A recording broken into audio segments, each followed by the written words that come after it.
tanong namin maaga ka daw gumising. Maaga. Okay. Anyari? Nag-pull out ako dito bago mag-alas 6 ng umaga. Kasi sa wakas na buo na to, ha? Finally, dapat nung Sabado pa yan.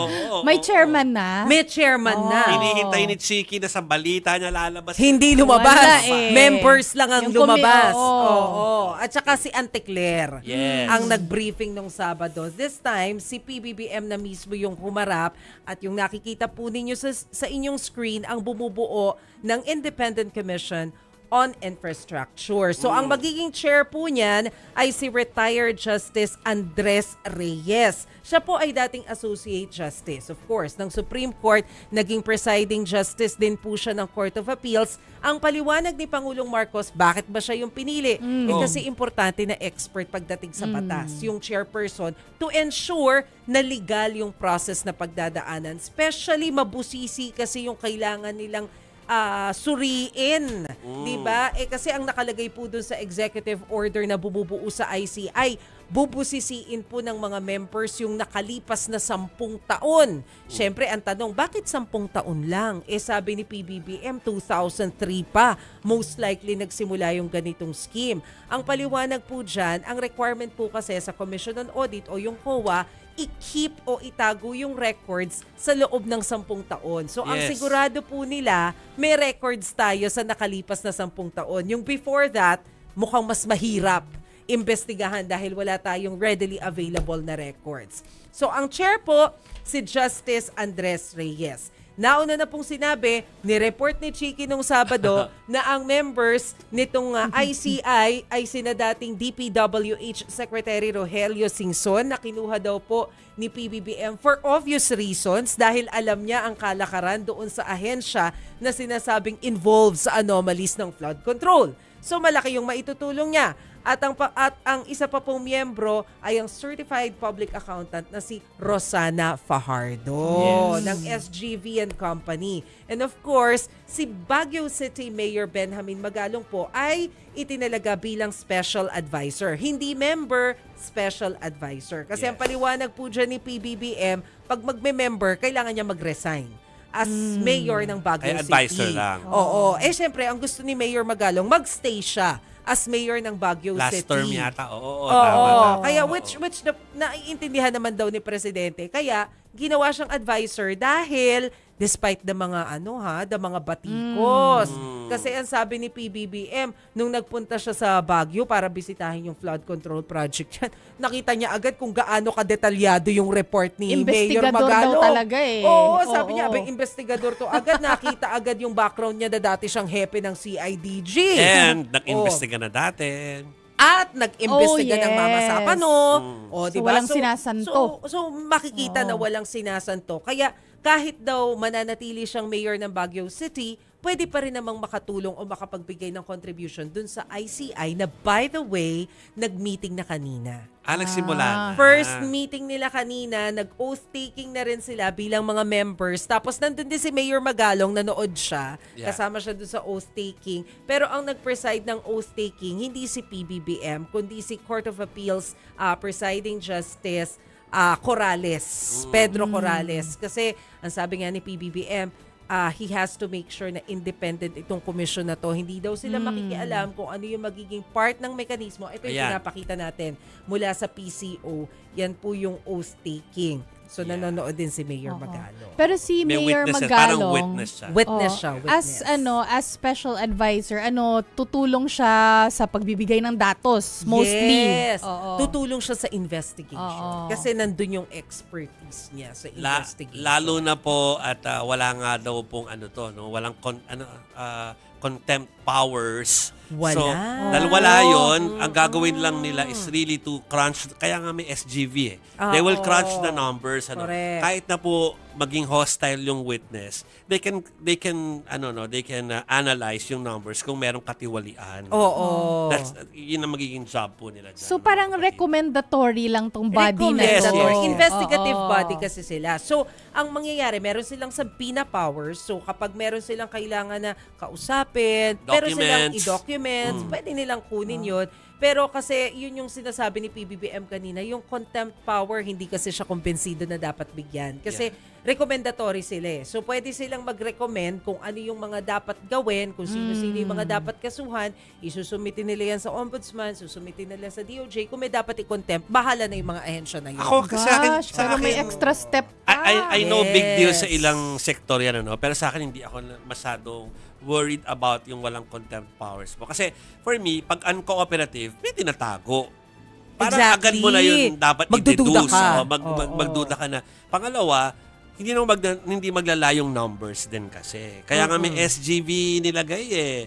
Auditor to, di ba? Expertise na mag-crunch ng numbers. So doon pala makikita na po nila yan. Kahit po uncooperative yung gusto nilang interviewin.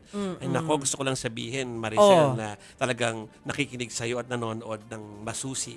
Si Morada Drexel, si Lolita Mendez at si Ayesha Collie Flores. Hindi lang sila. Pati si Gigi Victa. Yes. Pati si Lolita Mendez at si Mon Soliven. Yeah. Mabuti pa. Pero, pwede bang ipaparinig ko lang yung natin ilang bahagi ng pahayag ni President Bongbong Marcos? Kasi may mga sabi niya, soundbiteables eh. Oo, ang gaganda ng mga sinabi niya kanina dun sa press briefing kaninang umaga. So, unahin natin yung pagpunto ni PBBM na wag naman nating haluan ng anumang klase ng politika etong Independent Commission on Infrastructure. Kasi gusto nga nila maging independent ito. Malayo ito sa Senate at saka sa Congress. Kasi sa Senate, Senate investigation, may napangalanan na senador. Congressional investigation, may napangalanan na congressman. So, ibang-iba daw tong ICI. So, wag nang haluan ng politika. Pakinggan po natin tong sinabi ni PBBM. That's what we wanted to do. Remove it from politics. Don't politicize this. It's simple numbers dito. Simple lang to. Magkano ang ninakaw na pera ng mga balasubos na ito? That's what we need to know. That's what we need to fix. Diba? Pero, syempre, ang tanong din dyan, paano yan napangalanan yung pinsan niya?